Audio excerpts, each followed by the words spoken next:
中国近期因人权议题引发全球关注，国际批评声浪持续增加。联合国人权理事会14日在瑞士日内瓦举行会议，官员在会议中对维吾尔、香港问题表示关注，并表示正在与中国当局讨论访问东突厥散的可能。联合国人权事务高级专员巴舍莱在会议中对维吾尔议题表示关切。办公室将持续与中国政府接触，了解东突厥散的局势以及对人权的影响，并指出因中国政府的邀请，自己和当局正在讨论出访东突厥散的可能性。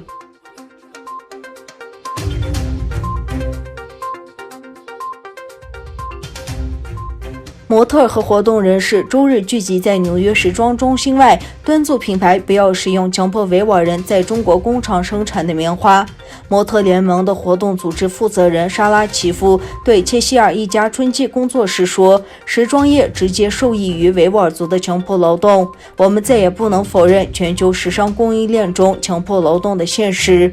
沙拉奇夫对本周展出其作品的设计师致辞：“您是否从整个国家的破坏中受益？”维吾尔族世界代表大会主席欧马尔·卡纳特强调，压制不仅会被世界其他地区所忽略，而且会被耐克和 Zara 等全球品牌所忽略，并积极支持中国的压制。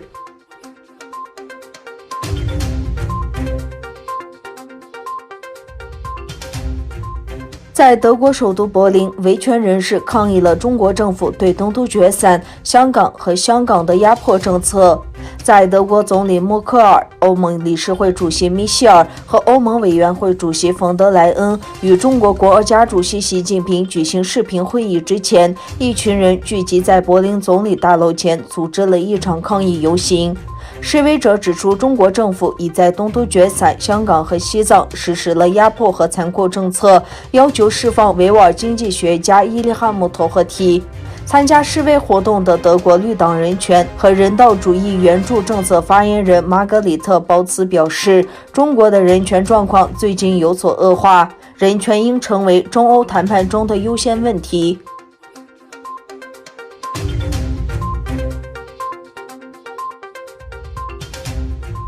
中国国家主席习近平与德国总理默克尔和其他欧盟主要领导人星期一举行视讯高峰会，出席会议的还有欧盟执委会主席冯德莱恩以及欧洲理事会主席米歇尔。视讯峰会上，双方就拖延许久的中欧投资协会谈判形成了共识，表示力争在今年年底前达成协议。然而，欧盟方面在新闻发布会上却强调，中方必须在市场对等方面有所让步，方能有望签署协议。然而，参与会晤的欧盟委员会主席冯德莱恩却在会后表示，如果北京想要让欧方觉得这份协议值得在年底前签署，中国就必须在市场对等开放等方面有所进展。他在新闻发布会上说，欧洲市场对中国企业是开放的，所以欧洲企业理应在中国市场也获得同等对待。冯德莱恩还认为，在双方争议的中国产能过剩、行业补贴等方面，中方近期很遗憾几乎没有任何进展。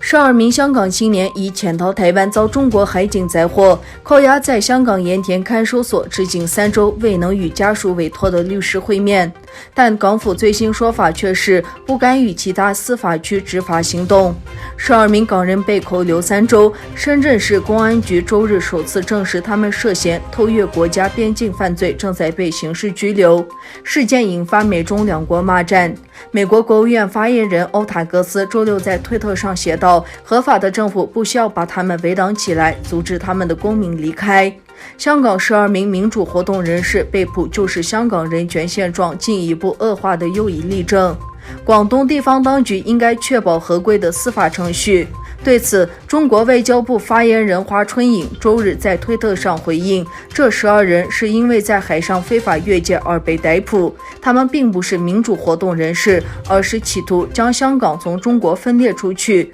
港府当晚证实12人涉嫌非法入境内地被拘留，特区政府尊重并不会干预其他司法管辖区的执法行动。